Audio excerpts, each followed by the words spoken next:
soy Antonio Regil, conductor de 100 Mexicanos Dijeron, y me da mucho gusto darles la bienvenida a este material adicional que viene con Papá Rico, Papá Pobre. Primero que nada, los felicito por haber comprado este libro y vamos a platicar con el autor, con Robert Kiyosaki, autor de Papá Rico, Papá Pobre. Les pido un aplauso, a round of applause for Robert Kiyosaki, please.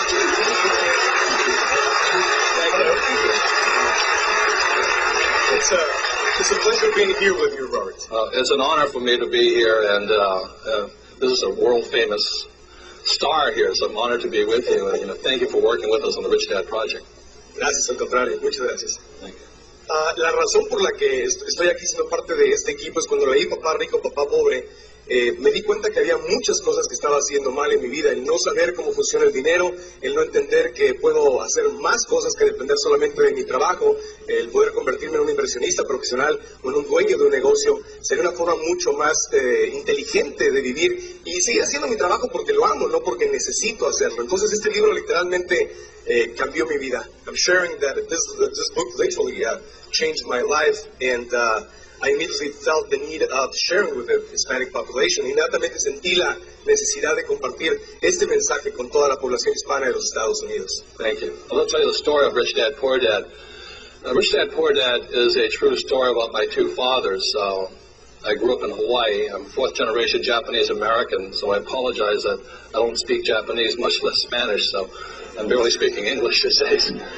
So Rich Dad, Poor Dad is a very simple story about my two fathers. My real dad was the head of education for the state of Hawaii. Very good man, hardworking, PhD, and high-paid government official. But no matter how much money he made, he was broke at the end of every month, and he ultimately died poor. That's why I call him my poor dad. Great guy, but he had no money. My rich dad was my best friend's father, and although he was a man who started with nothing, he ultimately became one of the richest men in the state of Hawaii. So when you look at the white sand beaches and the blue waters and the palm trees and the hula girls and the big hotels, my rich dad's family owns some of that land under those big hotels. So Rich Dad, Poor Dad is a very simple story of what two fathers, one rich, one poor, tell their two sons about money. And that's why I'm really, grateful that Marco liked the book. Anyway, thank you. Bueno, pues para mí la importancia de escuchar esta historia es darnos cuenta que todos y cada uno de nosotros, si usamos lo más importante que tenemos en nuestra vida, que es nuestra mente, cambiamos nuestra forma de pensar, podemos accesar a la riqueza, podemos accesar a la abundancia y nos puede ir mucho, mucho mejor. And sharing that the most interesting part of this book for me is that if we change the way we think about money, the way we learn the way it works, we increase our financial literacy, we can make it big. I mean, we can make more money, much more money. Right. The only difference between a rich person and a poor person is the 6 inches between your brains here. That's all. If this book was designed to change the way a person thinks, but also this cash flow game here, which is I'm really happy to announce is now in Spanish also, was designed to change people's minds to give them the financial education so a person can start thinking and acting and doing like a rich person. And the way this all came about is very simply, I was talking to Marco and I said, how do we reach, the people, the Spanish-speaking people throughout the world? And he says, why not just start here in America, because there's 40 million, Hispanic or Spanish-speaking people in America, because these are the influencers through the rest of the world.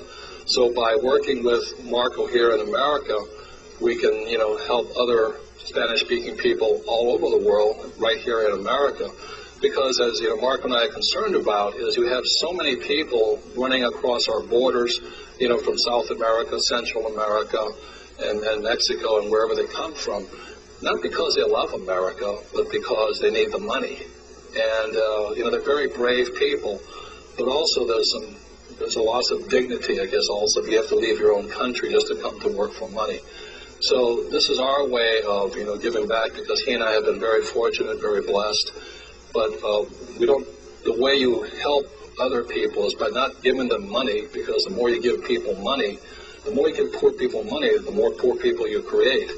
So what we're creating is a financial education company that'll train people to train their friends and their families to become more financially viable, stronger, and so that they don't have to run away from their homes just for money.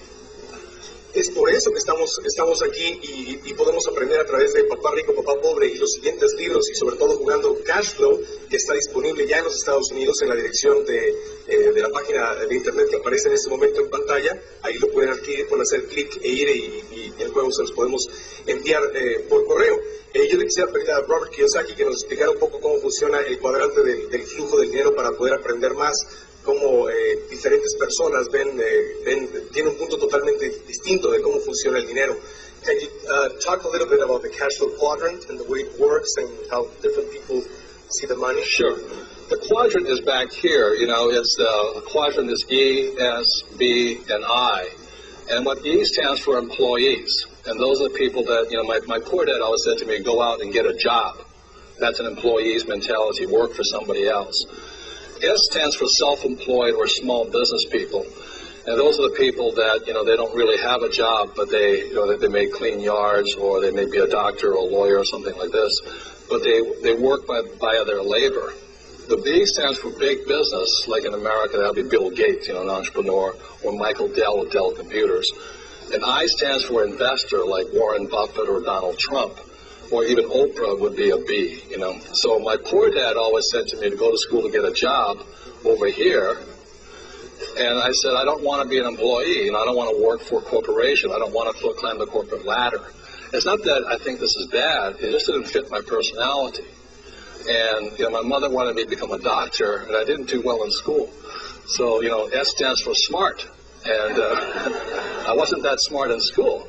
So my rich dad said, you'll do very well as an entrepreneur, you know, in business. So that's why I've been an entrepreneur. I've only had a job for 4 years of my life, but I build companies. So today I have this company, a real estate company. I have a gold mining company in China, a silver mining company in South America, an oil company. But I just build companies. And then I invest primarily in real estate and all those things. The point here is this: our school systems train us to be E's and S's. And the rich are B's and I's. These are the richest people in the world, and these are the hardest working people in the world.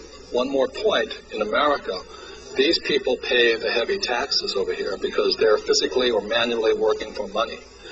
Over here, these people get the tax breaks, and this is worldwide. Because over here, you work for money, and over here, people or your money works for you.